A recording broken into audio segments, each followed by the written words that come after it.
नमस्कार दोस्तों, स्वागत है आपका हमारी आज की इस वीडियो में। मेरा नाम है हर्ष। तो चलिए शुरू करते हैं आज की कहानी।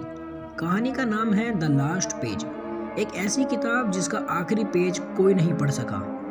जयपुर के एक पुराने कॉलेज की लाइब्रेरी में 100 साल पुरानी किताब रखी थी, द लास्ट पेज। इस किताब की खासियत यह थी कि इसका आखिरी पेज जिसने भी पढ़ने की कोशिश की, या तो वो पागल हो गया या उसने अपनी जान गंवा दी।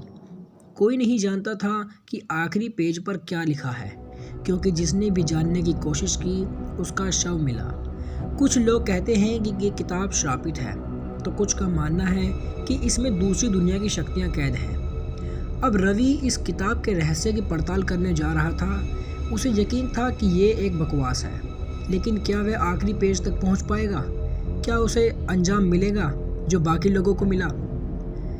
रवि ने सुना था कि जयपुर की सिंधिया लाइब्रेरी में एक किताब रखी है जिसे कोई पढ़ने की हिम्मत नहीं करता। रात के 12 बजे लाइब्रेरी में अजीब सरसराहट सुनाई देती है, जैसे कोई पन्ने पलट रहा हो, लेकिन वहाँ कोई नहीं होता। उसने ठान लिया था कि वह इस किताब के आखिरी पेज तक पढ़ेगा और इस बात का खुलासा करेगा क्या वाकई ये किताब श्रापित है। रात के 2:40 पर रवि किताब लेकर अपने कमरे में आया। पन्ना नंबर 1, फिर 2, फिर 10, फिर 50। हर पन्ने पर अजीब गरीब कहानियाँ लिखी थी, लेकिन जैसे जैसे पन्ने आगे बढ़ते गए, कमरे का माहौल अजीब होता गया। घड़ी की सुइयाँ जैसे धीरे धीरे चलने लगी थी। कमरे में रखी चीज़ें हल्के हल्के हिलने लगी। रवि को लगा ये उसका भ्रम है, लेकिन फिर पेज नंबर 299 आया। बस एक आखिरी पेज बचा था और ये कहानी यहीं से शुरू होती है। रवि ने आखिरी पेज खोलते ही अजीब हरकतें महसूस की। कमरे की लाइटें अपने आप बंद चालू होने लगी, मोबाइल स्विच ऑफ हो गया और खिड़की के बाहर कोई खड़ा था। कोई काले कपड़े में बिना चेहरा दिखाए बस खड़ा था। फिर एक भारी आवाज़ गूंजी, मत पढ़, जो तू देखने वाला है वो हज़ारों साल से छिपा हुआ है। रवि का शरीर सुन्न पड़ गया। उसके हाथ में पसीना आ गया, लेकिन जिज्ञासा उसे रोक नहीं पाई। उसने आखिरी पेज पलटा और तभी दरवाजे पर किसी के जोर से खटखटाने की आवाज़ आई। मोबाइल अब भी बंद था, लाइट अब भी बंद थी। रवि ने डरते डरते दरवाज़ा खोला, लेकिन बाहर कोई था। तभी अचानक उसकी किताब का आखिरी पन्ना हवा में उड़कर अपने आप फर्श पर गिर गया, और जो रवि ने उस पन्ने में देखा उसने उसकी चीखें निकाल दी। उसने देखा कि पन्ने पर रवि की खुद की फ़ोटो थी, लेकिन वो खून में लथपथ, और नीचे लिखा था, जो इस पन्ने को पढ़ता है उसकी कहानी यहीं ख़त्म हो जाती है। तभी कमरे की दीवार पर एक परछाई बन गई, एक हड्डियों से भरा हुआ जला हुआ चेहरा। और फिर सुबह जब लोग रवि के कमरे में पहुंचे तो वह ज़मीन पर पड़ा था। उसकी आंखें खुली थी, लेकिन ज़ुबान बाहर निकली हुई थी। वह मरा हुआ पड़ा था। लेकिन सबसे डरावनी बात यह थी कि द लास्ट पेज किताब के आखिरी पन्ने पर अब रवि की तस्वीर नहीं थी, वहाँ अब किसी और का चेहरा था। रवि की मौत के बाद उसकी कहानी पूरे शहर में फैल गई, लेकिन सबसे अजीब बात यह थी कि लास्ट पेज किताब फिर से लाइब्रेरी में उसी जगह पर रखी थी, बिना किसी बदलाव के, जैसे कुछ भी ना हुआ हो। लोगों का डर और बढ़ गया। कॉलेज प्रशासन ने किताब को एक शीशे के बॉक्स में बंद कर दिया, लेकिन तब भी कुछ छात्रों का दावा किया कि रात के समय किताब के पन्ने खुद ब खुद पलटते हैं। रवि की मौत के कुछ महीनों बाद अंकित नाम का एक रिसर्च स्टूडेंट इस किताब के रहस्य को सुलझाने के लिए जयपुर आया।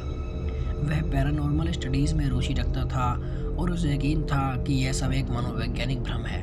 कोई भी किताब किसी को नहीं मार सकती। उसने अपने दोस्त आदित्य से कहा। आदित्य ने उसे चेतावनी दी, भाई ये सब मजाक नहीं है। रवि ने भी ऐसा ही सोचा था, लेकिन अंकित नहीं माना।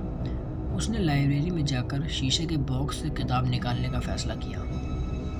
रात के 12:30 बजे अंकित और आदित्य लाइब्रेरी में दाखिल हुए। पूरे शहर में अजीब सा सन्नाटा था। अंकित ने धीरे धीरे शीशे का बॉक्स खोला और किताब बाहर निकाल ली। तभी एक तेज़ हवा चली और पूरी लाइब्रेरी के सारे पन्ने हिलने लगे, जैसे कोई अदृश्य ताकत उन्हें पलट रही हो। अंकित ने किताब खोली। Page number 1, 50, 100, 150। कमरे का तापमान अचानक गिरने लगा। तभी आखिरी पन्ना। अंकित ने गहरी सांस ली और पन्ना पलट दिया। आखिरी पन्ने पर कुछ भी नहीं लिखा था, वह कोरा था। अंकित ने कहा, यह क्या बकवास है। लेकिन तभी लाइब्रेरी की सभी लाइटें अचानक बंद चालू होने लगी। एक अजीबोगरीब गहरी आवाज़ पूरे कमरे में गूंजने लगी, जैसे कोई बहुत धीरे धीरे फुसफुसा रहा हो। आदित्य डर के मारे कांपने लगा। भाई ये जगह छोड़ दे। अंकित का दिमाग घूम गया।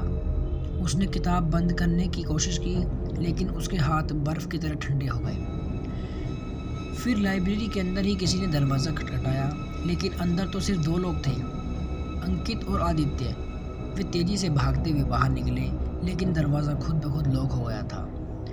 तभी किताब के आखिरी पन्ने पर कुछ उभरने लगा। तुमने दरवाज़ा खोल दिया है, अब वापस जाने का कोई रास्ता नहीं। अंकित ने पन्ने को फाड़कर फेंक दिया। भाई ये क्या हो रहा है? आदित्य बुरी तरह कांप रहा था। तभी एक काले धुएं जैसी आकृति किताब से बाहर निकली और धीरे धीरे इंसानी रूप लेने लगी। वो रवि था, लेकिन उसका चेहरा जला हुआ था, उसकी आंखों से खून बह रहा था। तुमने आखिरी पेज पढ़ लिया, अब मैं अकेला नहीं हूँ। सुबह लाइब्रेरी का दरवाज़ा अपने आप खुल गया। अंदर फर्श पर अंकित पड़ा था। उसकी आंखें खुली थी, लेकिन उसकी ज़ुबान बाहर निकली हुई थी, ठीक वैसे ही जैसे रवि की लाश मिली। आदित्य बेहोश मिला, लेकिन आदित्य जिंदा था। जब उसे होश आया तो उसने कांपते हुए पुलिस को सब कुछ बताया।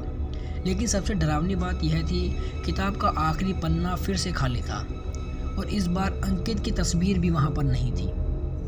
जब तक लास्ट पेज किताब इस दुनिया में मौजूद है, तब तक यह और लोगों को मारती रहेगी। उसने फैसला कर लिया कि अब इस किताब का अंत करना ही होगा, लेकिन सवाल था कैसे। आदित्य किताब लेकर शहर से दूर एक वीरान जगह पहुंचा। वह जानता था कि इसे नष्ट करने का एक ही तरीका है, आग। रात के 2 बजे उसने किताब को ज़मीन पर रखा और माचिस जला दी। अचानक किताब के पन्ने खुद ब खुद पलटने लगे। हवा तेज़ हो गई, जैसे कोई चीख रहा हो। लेकिन इस बार आदित्य डरा नहीं। उसने बिना रुके किताब पर पेट्रोल डाला और आग लगा दी। जैसे ही आग ने किताब को निगलना शुरू किया, चारों ओर से अजीब अजीब आवाज़ें आने लगीं।